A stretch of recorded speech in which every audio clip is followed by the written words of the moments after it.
We have speed. And then give yourself roll. Okay, Judy? Okay. Could you tell me? Don't whisper. All right. Don't yell at me. I won't whisper. Earlier, when I was sitting there in the corner of the room, we were talking about your father on the farm and when your dad decided that you had to move from the farm to the mill. So could you tell us where you were living in the country and why your dad had to move to the mill? Well,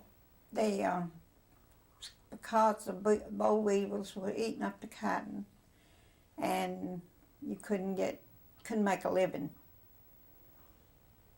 Go back on that, Okay, Judy. I And will. get it. Okay. I need for you to. Can you want to stop for a sec? After I asked us to come to the mill, if you could tell me in a full story.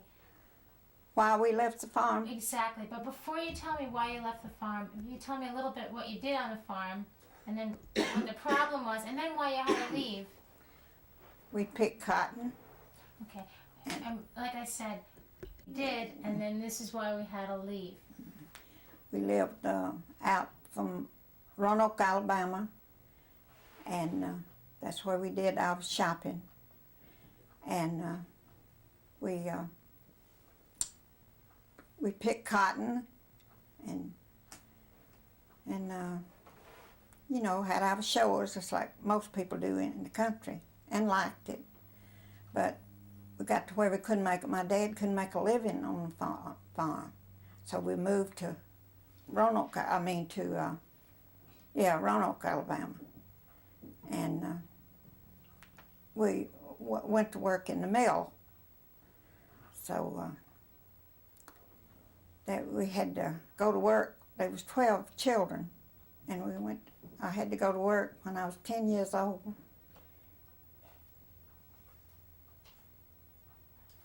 You want to stop? That's fine.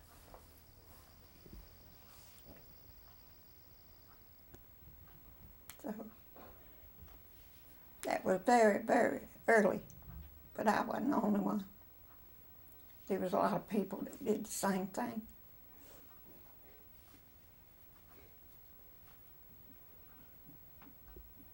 Sorry. Oh, are you crying because it was so painful to go to work so young? No, just sorry for my dad.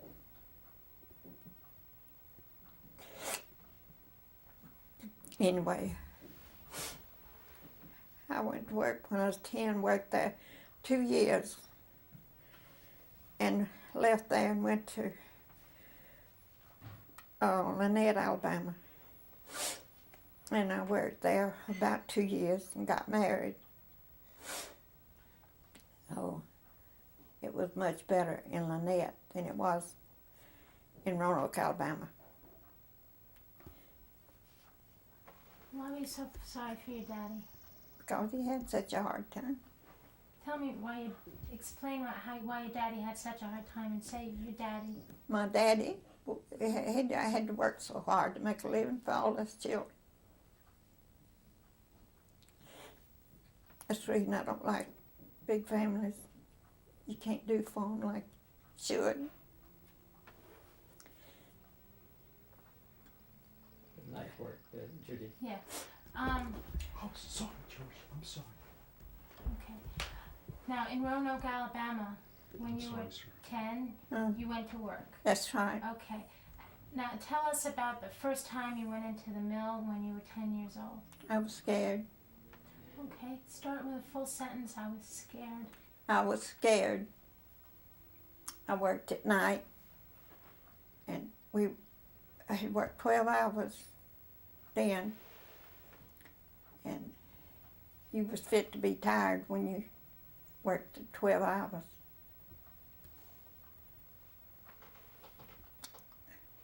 All right.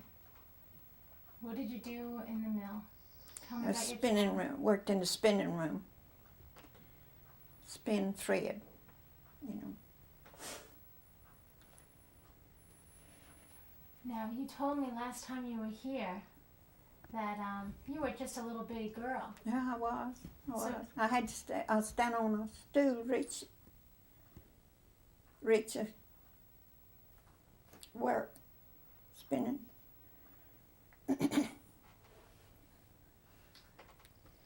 But as I say, I wasn't by myself. There was others that did the same thing.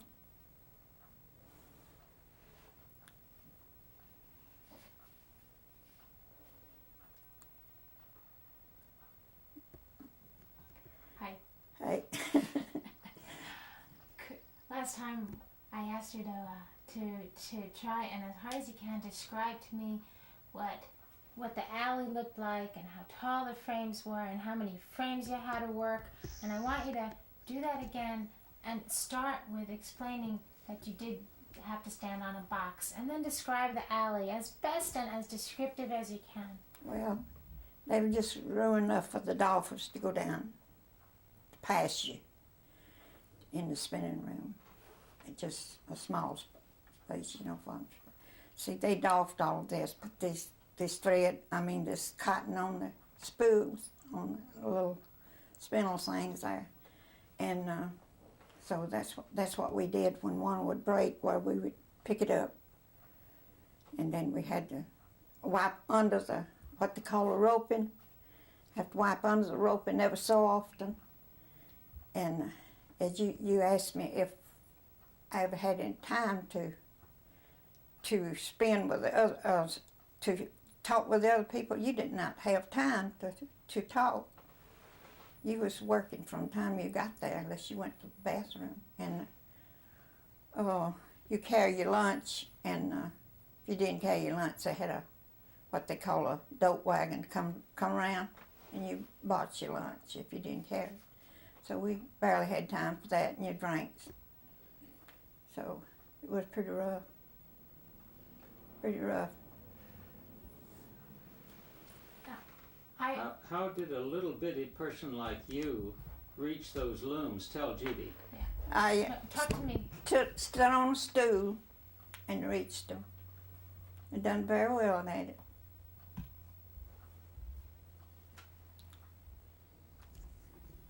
Okay.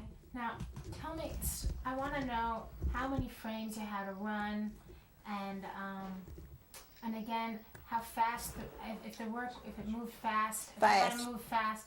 So I want you to start again and tell me from your perspective, standing on that box, how you had to do it, and how fast it was, and the noise. I want to know about the noise, and I want to know about the lint.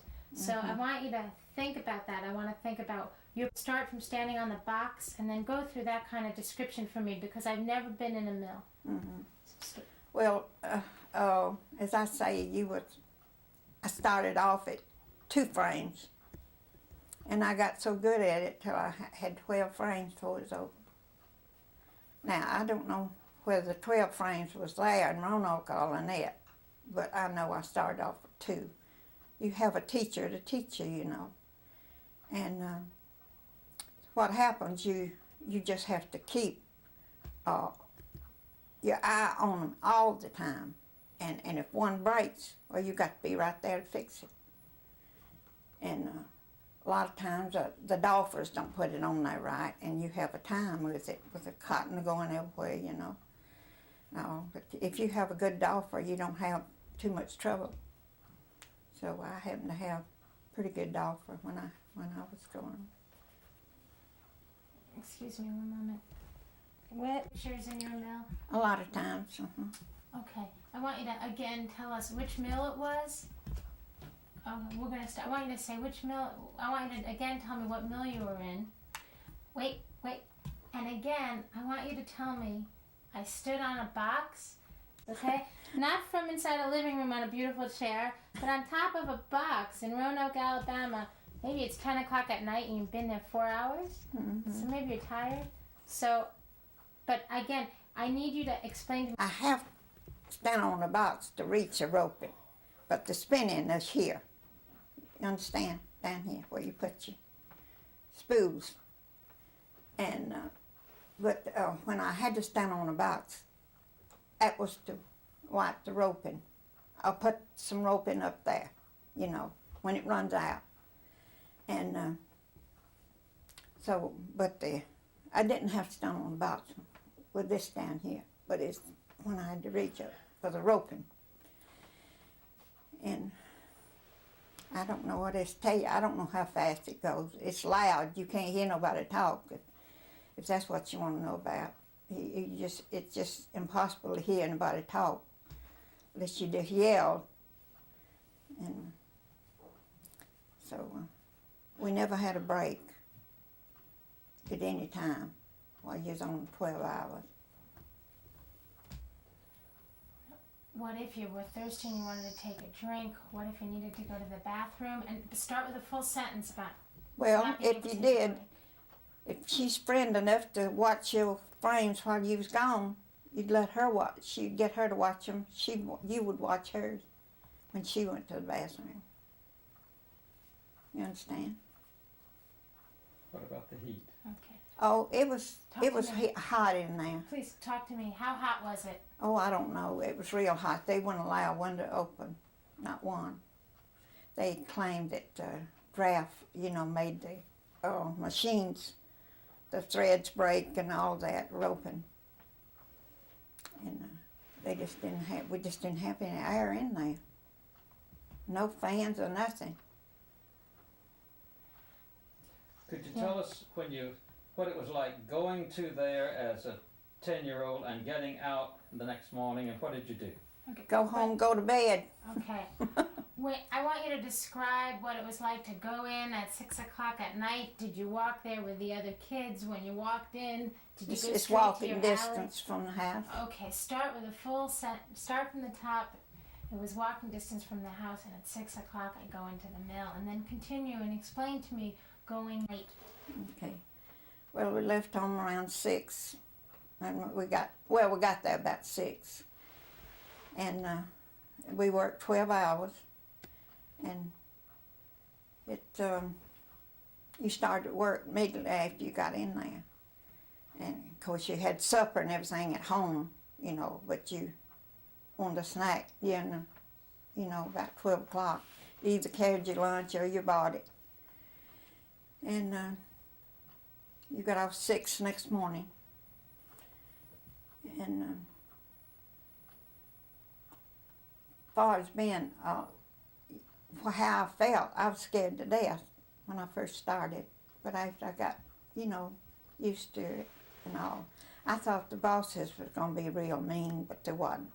It was just as nice as they could be, real nice. The ones I had was. And they tried to help me in every way they could. They, what do you call them? Not superintendents, but I forget what you call them. Second hands? Second hand. He helped me out a lot. And as far as you said when we first went to the mill, telling you about my brothers, what happened. Do you want to hear that? Sure. Well, why don't you talk about, can you tell me, you told me before that your father didn't want to go to the mill. No, he and didn't. he had heard stories about the mill. Yeah. Could you start from that and explain why, as a farmer, he didn't want to go to the mill? Well, we hadn't been there 2 weeks till he told my mother we made a mistake coming here. He didn't like it at all. And so we stayed on, though, about 2 years at Roanoke. And we had, my mother took in boarders, to help make ends meet. And that's the reason we had a 6-room house. See, all of them was duplex. But for this reason, her taking in boarders, we got one with 6 rooms. And as far as having water and light, I don't know where we had lights or not, to tell you the truth. That's been such a long time. And it's everybody there was almost in the same boat, so we didn't feel that you was the only one there, like that.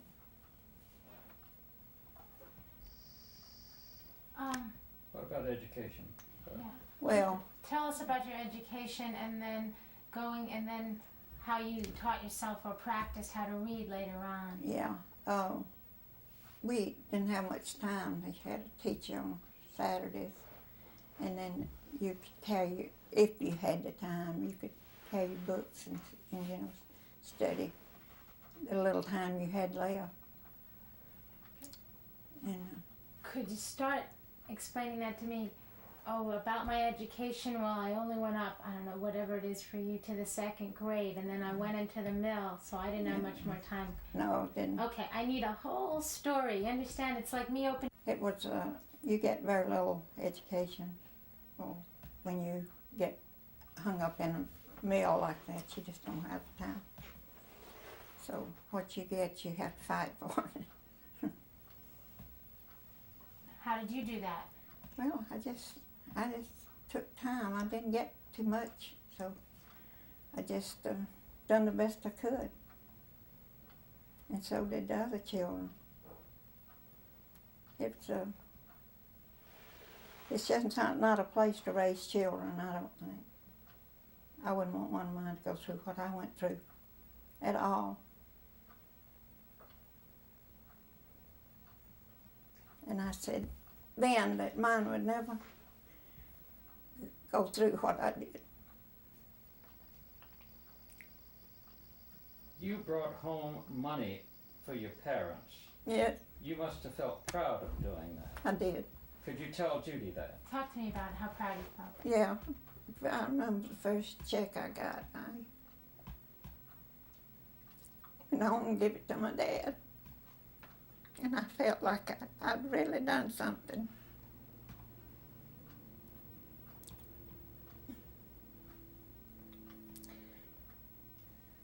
It's not like today, children. I don't know whether they would be willing to give it up or not, but I felt proud to give it to them.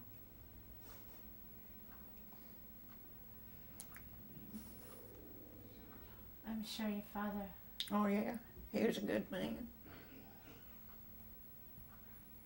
Just had too many children to make it.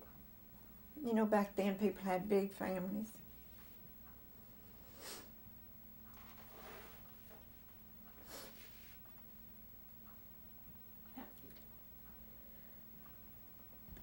You told me that sometimes when your frames were going well, you could take a little time and read a book, a children's book.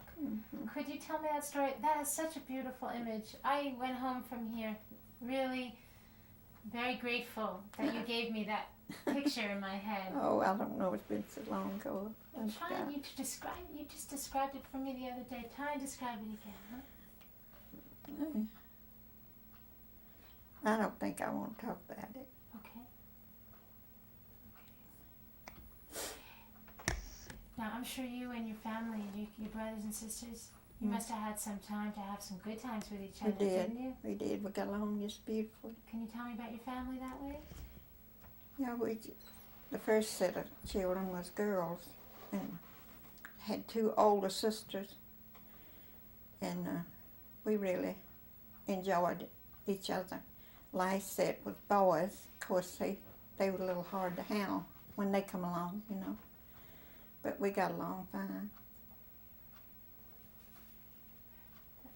Did you all eat your meals together? Huh? Did you all eat your meals Oh, together? yeah. Tell me about, I'm sure that must have been nice to come home and have dinner On the with table. everybody. With everybody. Is that a good memory? It's a good memory. Let's tell me about that memory. Oh, well, when we lived in Lynette, Alabama, the man I married, he always walked me home at night. My dad, we were a little late getting home because we walked slow and talked, you know, and so he said, if you don't get home on time from now on, you just won't have any supper. I said, you don't mean that, Papa. He said, yes, I do, too. So he was very strict with it. He said, next time, said, you be here when time to eat. So I did. I was there on time next time. What did they wear in the mills? And Just regular clothes. Okay. Just regular clothes, like, you know, not no uniform or anything like that. Just whatever you wanted to wear. But they didn't wear pants and stuff then. Just dresses. But it was dangerous. Them belts are liable to, wrap around your clothes. You had to be very, very careful that you didn't get near those belts. Did you or any of the other children that were working ever have any accidents in the mill? No. Well, I caught my finger one time, and I still got a scar there that I pushed down a bobbin too hard, and I had a pretty bad scar for a long time. But rather than that, I never did. Wasn't nothing serious.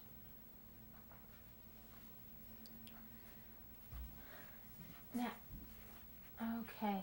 Judy, I Yes. think let's move on to Welch. Anytime. Okay. No, he didn't like the meal. Okay. Now wait.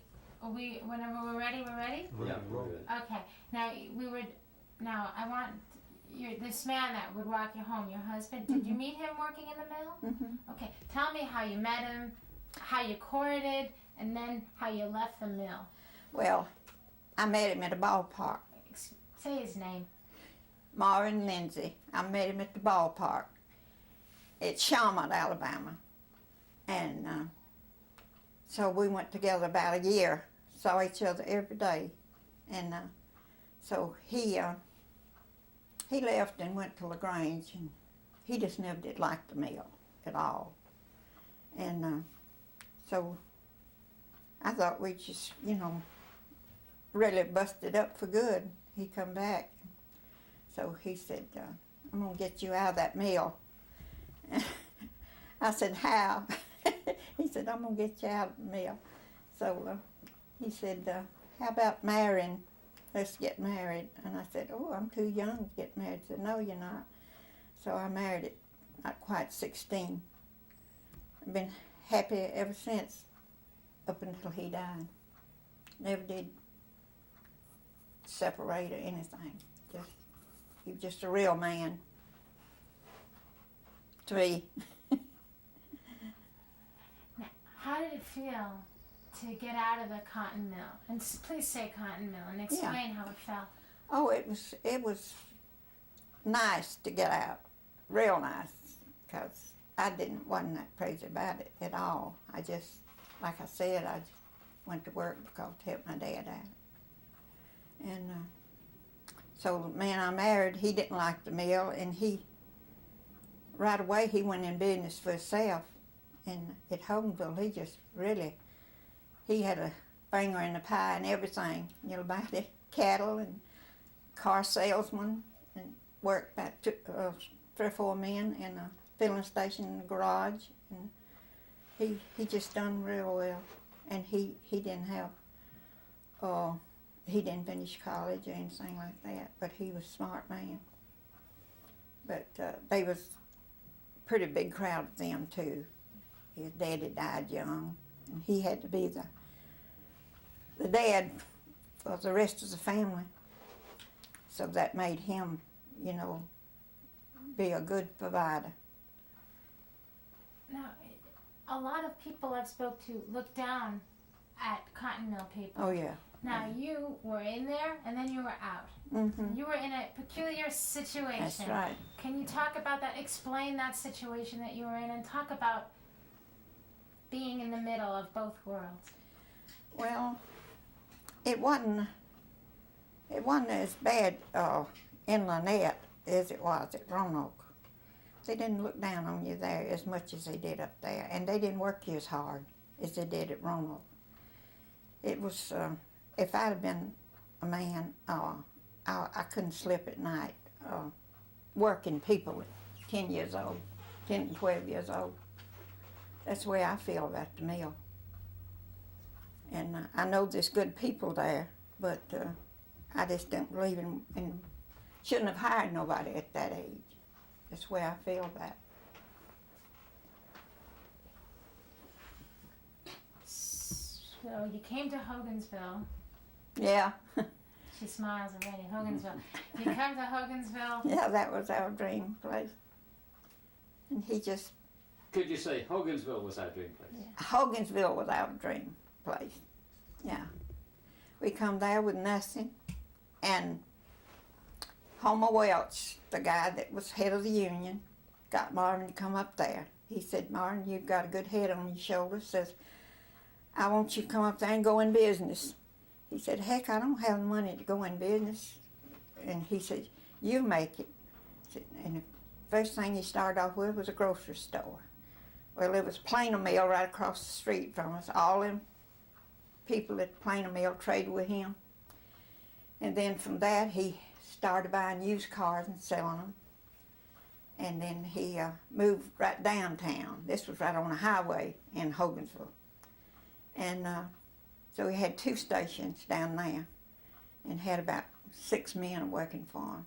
And we lived out this outskirts of Hogansville in the old colonial house out there. And he started buying up cattle and stuff like that. He just seemed like everything he went at turned, he made good at it. And he didn't want to leave. He didn't want to come to Atlanta. But like I told you, we come on account of Helen. She wanted to come up here.